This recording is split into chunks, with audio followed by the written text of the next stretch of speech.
Nights apart in the first 2 or 3 years of my marriage. It might have been even like 5 years. And it's something that we prided ourselves on. But in the long run, it did not work for us. And I really wish somebody had told me that it was safe for me to maintain my individuality while being in a relationship. So that's what I want to talk to you today is how to not lose yourself in your relationship. This is definitely what we're taught by media and culture is that when you become married, you should just spend all your time together and have married friends that you do things with and enjoy the same things.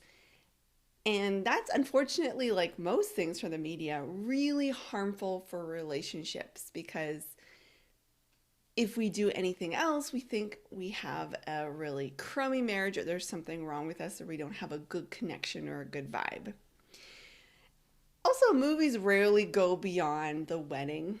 Let's just be realistic. Usually, romantic comedies are about the pursuit of the romantic relationship rather than the actual getting down to business, learning about one another, navigating the rocky moments, learning how to mature together, how to have a sophisticated relationship. So I'm sorry that happened and you were taught the wrong thing. But today I want to share with you my journey. And what I've really learned is that marriage is not about becoming one. Now, it is about learning how to be unified, but it's not an enmeshment. It's not becoming the same person. It's a partnership. It's when you are helpmates and intimate friends who are very concerned about each other and want to care for each other, but you're not expecting each other to be the same person. This is how this unrealistic expectation affected my marriage. In the beginning, my husband was really into outdoor things. We were living in the mountains of Canada and we had access to basically every sort of outdoor pursuit that you could wish for. Also, going along with it, the dangers of those outdoor pursuits. So, when we first got married and we really had this belief that we had to do everything together, we climbed up a rock face without any sort of gear, with literally rocks falling down and us having to dodge it. Mountain goats on the side of the mountain struggling to get up. I was terrified. We canoed down a glacier fed lake with very little beachfront. So if we had tipped over, it would have been literally impossible to save ourselves. We probably would have froze to death. Then on that same trip, we camped and I was up all night thinking about cougars and bears and that literally no one knew where we were. We went rock climbing and that was terrifying.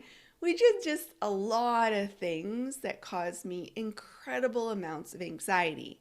But I thought then when you get into a relationship, you just need to suck it up and do the things that your partner enjoys. Otherwise, it just means that you don't have a great relationship. On the other hand, I felt a lot of disappointment and sadness and ultimately resentment that my husband didn't necessarily love doing the things that I loved as well, like dancing. My parents were really into ballroom dancing and salsa, merengue, and I used to go dancing with them. And then I got married and I was like, let's continue it. And my husband's like, he tried, he put a valiant effort in, just like I had put a valiant effort in with it, the outdoor stuff. But ultimately, he doesn't like dancing, doesn't enjoy it, and feels really incompetent and kind of embarrassed when he tries. So I think one other thing, so we're really looking at creating an unhealthy pattern of perhaps anxiety and disappointment and resentment, as well as a lack of reliance on self or a higher power, God, whatever term you want to use.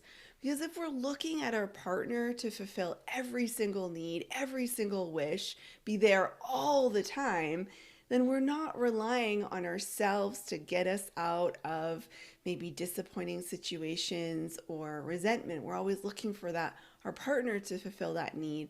And also, we're not looking for other sources of comfort and nurturing and trust and safety and faith, which can be too much for each other. So now how we navigate it is we do things separately and we also do things together. I'm not saying you never do things together, but you can't expect yourselves to be joined at the hip all the time. And again, it's just not healthy. You also have nothing to talk about. So the things we do separate are my husband still likes his outdoor pursuits, and so he's really into fishing right now. So he goes off into the wild oceans of West Coast Canada. He's got buddies that he goes fishing with. He goes sometimes overnight camping trips with guys, and he gets to come home and I get to ask him questions about his trip and learn something new about him. And there's a wonderful kind of freshness to the relationship when this happens. I still dance. I don't ballroom dance, but I do jazzercise, which really fulfills my need for cardio and a good sweat, but also for dance and rhythm and moving my body and being with other women who enjoy the same thing. We do things together. We like to have beach fires. We love to do fun things with our kids, like go to the mountain and walk around and watch them go snow tubing. We tried doing snowshoeing all together as a family. It's just never gonna work. We do snowshoeing alone without the kids. Or we go on trips. We like to travel quite a bit or go on road trips. We like to watch movies together. We do volunteer work in our community. We run a junior youth spiritual empowerment program together. So there's lots of things that we can enjoy together. But again, maintaining that individuality is really incredibly important. And I've only just skimmed the surface in terms of individuality, mostly focusing on hobbies and interests. But there's so many facets to your personality that can be complementary to your spouse, and they do not have to be the same. So I really encourage you now to think about how you might maintain your individuality, or you might start to embrace this as something that's really safe and really healthy to do in a relationship. Have fun with it, and I'll see you in the next video.